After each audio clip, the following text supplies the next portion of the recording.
साहब श्री के मित्र, भाई, सखा, क्या कहूं, लेकिन आपसे आग्रह है कि आप अब बारिश साहब दीदी के आशीर्वाद से बिल्कुल बंद हो चुकी है। आकाश साफ है, खुल गया मौसम। आप थोड़े फैल भी जाएं, थोड़े पीछे भी चलें। इतना कसमकस भरा यदि हम खड़े रहेंगे तो हम प्रार्थना से चूक जाएंगे। एकदम मौसम खुल गया है, हम आप थोड़ा थोड़ा पीछे हटेंगे, किसी भाई बहन को कोई दिक्कत नहीं होगी। पूरी जगह आपकी है, ये साहब दीदी की व्यवस्था है, हमारी आपकी व्यवस्था है। आइए हम सभी मिलकर अनुरोध करते हैं, साहब दीदी के साथ बड़ा अनुपम पल एक भाई के रूप में हम हरानंद अंकल जी से आग्रह करते हैं कि वो आए और हमारे साहब श्री के साथ भाई के रूप में, सखा के रूप में उनका समय गुजरा है, जीवंत जीवन गुजरा है। हम उनकी अभिव्यक्ति को सुनेंगे आज इस प्रथम पुण्य स्मृति दिवस के अवसर पर। साहब हमारे हृदय में सदा जीवंत हैं। आइए हरानंद अंकल से।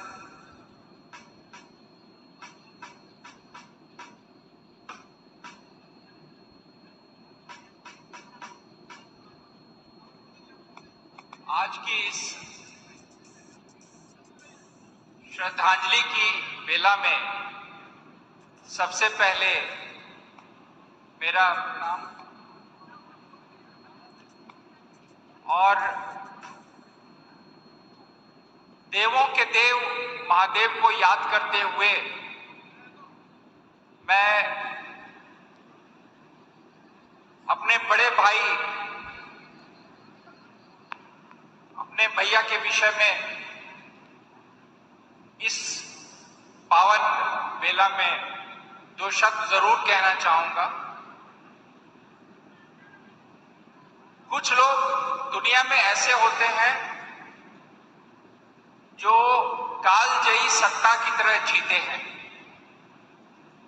समय जिन पर अपना अनुशासन नहीं चलाता, जो समय पर अपना अनुशासन चलाते हैं, ऐसी विभूतियों को कालजयी सत्ता कहते हैं, जो समय पर विजय पा चुके हैं।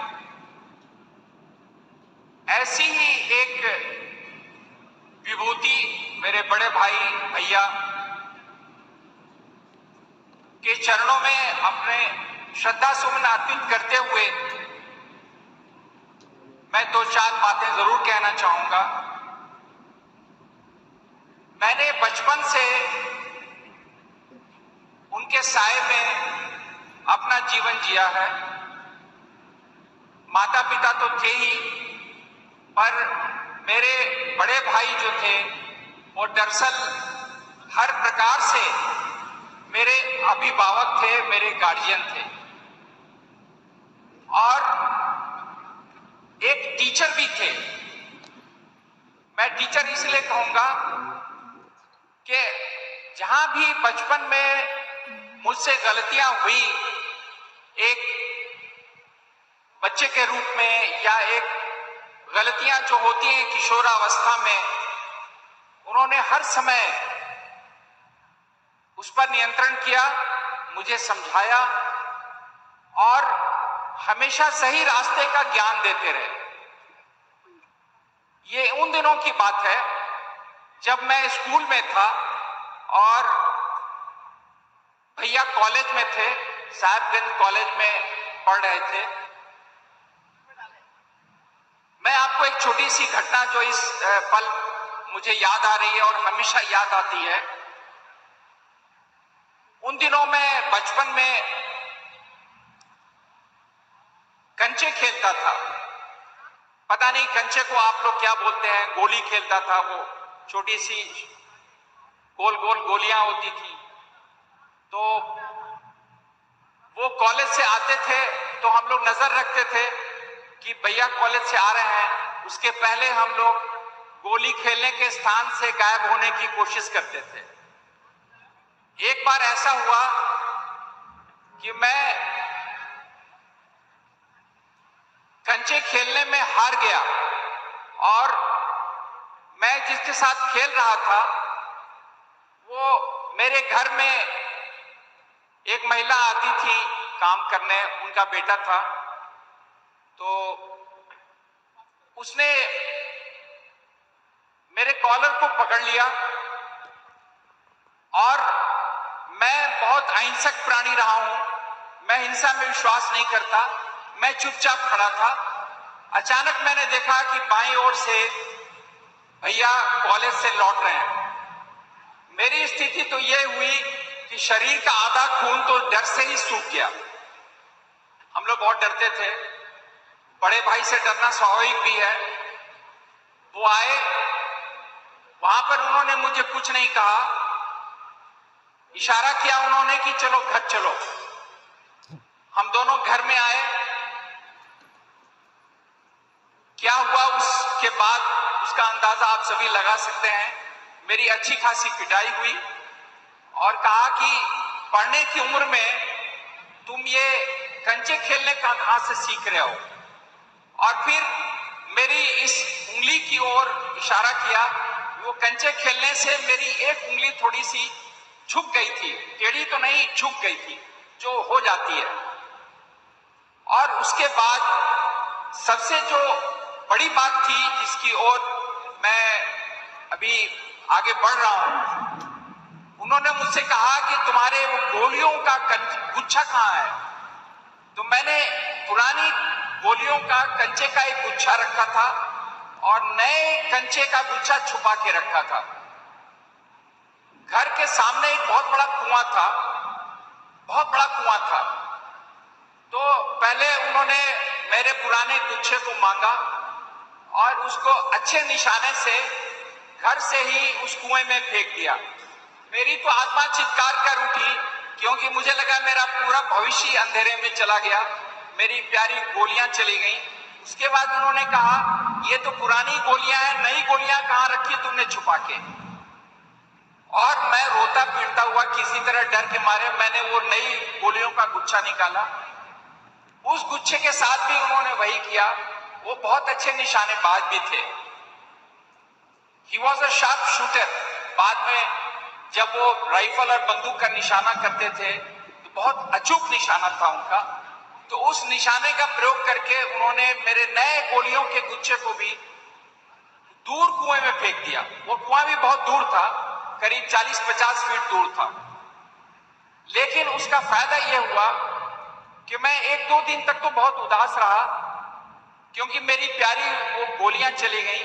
मैं उसमें क्लास 3 में पढ़ता था, 7-8 साल उम्र रही होगी। लेकिन उसके बाद मैंने जिंदगी में कभी भी कंचे नहीं खेले और जो मेरा समय थोड़ा बहुत इन गोलियों के पीछे बर्बाद होता था वो सारा समय मेरा पढ़ाई में लगने लगा। भैया का डिसिप्लिन ऐसा था कि हमारी 2 बहनें भी थी, हम तीनों उनसे छोटे थे। वो जब भी घर में रहते थे हम लोग किताब कॉपी लेकर बैठे रहते थे क्योंकि कब कहां से क्या पूछ लिया जाए कि तुम क्या पढ़ रहे हो, क्या नहीं पढ़ रहे हो, ये डर हमेशा रहता था। तो ये अनुशासन हम लोगों ने उनसे सीखा बचपन से, जो बहुत जरूरी है किसी भी आदमी के जीवन में। अनुशासन के बिना जीवन आगे नहीं बढ़ सकता है।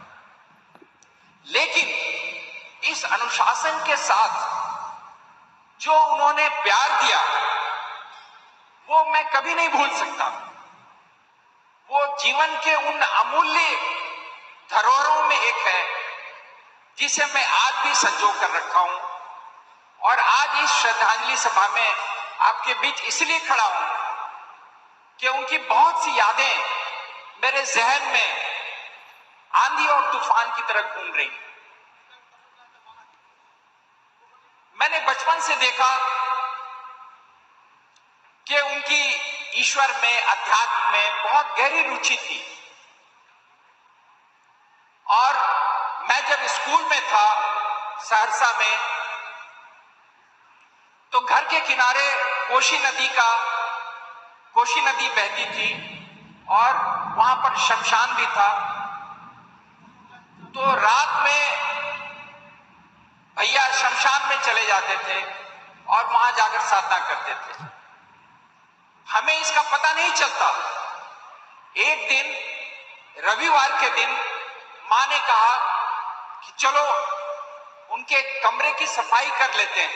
हम लोग छोटे थे तो मां के आदेश का पालन तो करना ही था। तो हम लोग कमरे की सफाई में जुट गए, मैं और मेरी दो बहनें। मेरे भैया कहीं बाहर थे। तो जब हम लोगों ने उनकी अलमारी खोली तो अलमारी से एक नरमुंड मिला। मां तो घबरा गई कि ये अलमारी में किताबें रहती हैं, ये नरमुंड कहां से आया। फिर उसको हम लोग आंगन में ले आए। तब जाकर पता चला कि चोरी छुपे कोशी नदी के किनारे रात में शमशान में साधना करते। और वही जो उनकी ईश्वर के प्रति एक अप्रतिम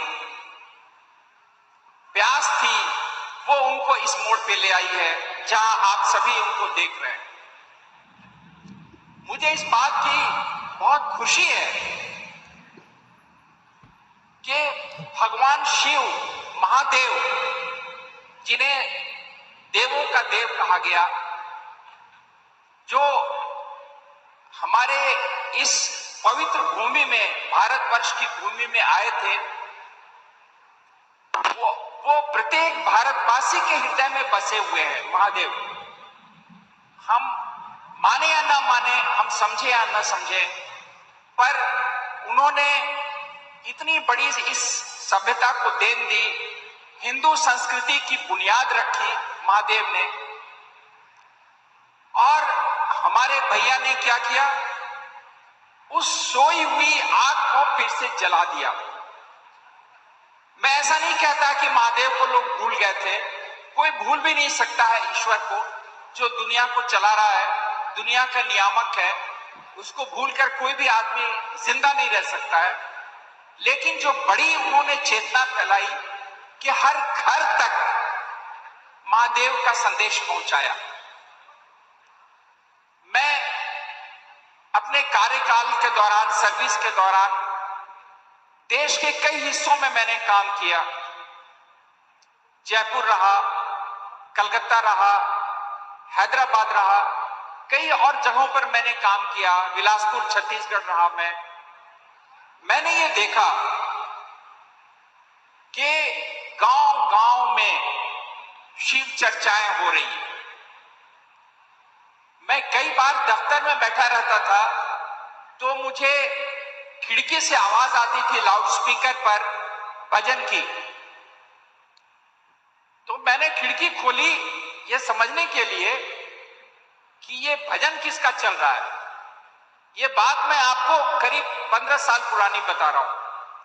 तो मैंने देखा कि शिव चर्चा चल रही है। फिर मैंने देखा कि मेरे कई वरिष्ठ अधिकारी वो मेरे पास सिफारिश के लिए आए कि मुझे इनसे मिलवा दीजिए। तो मैंने पूछा, भाई वो मेरे बड़े भाई हैं? बोले नहीं, हमारे गुरु भी हैं। तो मुझे बड़ी खुशी हुई। धनबाद में भी मेरे एक वरिष्ठ अधिकारी थे, वो सिफारिश कर रहे थे कि मेरी धर्मपत्नी को मिलवा दीजिए। तो मैंने देखा कि आज भी जो मेरे घर में दिल्ली में खाना बनाता है वो शिष्य है, गुरु भाई है, उसकी मां भी वही है, उसकी पत्नी भी वही है। तो मैंने देखा कि ये जो चेतना हर आदमी में उन्होंने पहुंचाई, ये उनका सबसे बड़ा योगदान था। और एक बात जो मैंने पहले भी कही है और मैंने महसूस किया है कि सारी दुनिया आज नारी सशक्तिकरण की बात करती है, लेकिन भैया ने जिस तरह हर घर की गुरु बहन को जगा दिया कि आप हिंदुस्तान में कहीं भी जाइए गांव में तो शिव चर्चा लोग करते हुए मिलेंगे, आपको उनकी आवाज सुनाई पड़ेगी।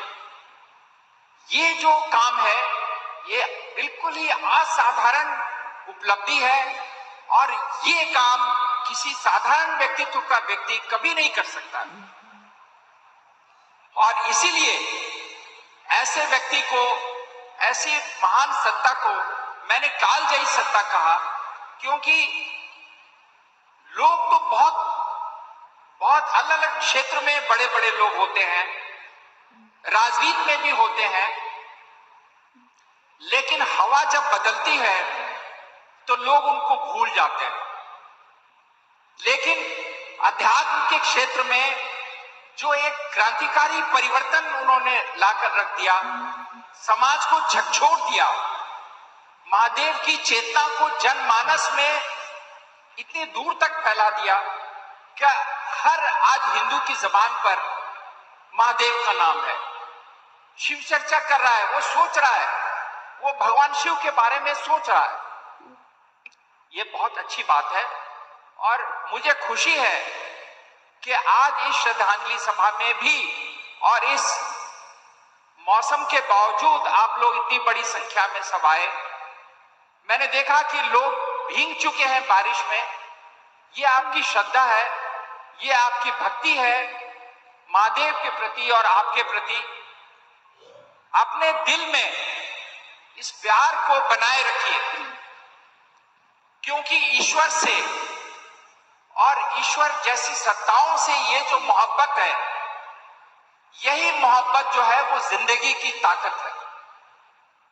बाकी जिंदगी में सब कुछ चलता रहेगा, ये रोटी पानी, नौकरी, पेशे की बातें, जीविका की समस्या ये बनी रहेगी, ये कभी खत्म नहीं होने जा रही है। पर एक सत्ता जो हमेशा आपके साथ है, हमारे साथ है, सबके साथ है, महादेव की सत्ता, वो हमेशा रहेगी। उनको याद करते रहिए। और आज का दिन ऐसा है कि फिर से संकल्पित हो जाइए, इस बात का आप सभी संकल्प ले लीजिए कि जीवन में कोई ऐसी घड़ी नहीं हो जब आप महादेव को और भैया को भूल न जाएं। तो इन्हीं कुछ शब्दों के साथ मैं पुनः अपनी श्रद्धांजलि उनको उनके चरणों में देना चाहूंगा, अपना प्रणाम देना चाहूंगा।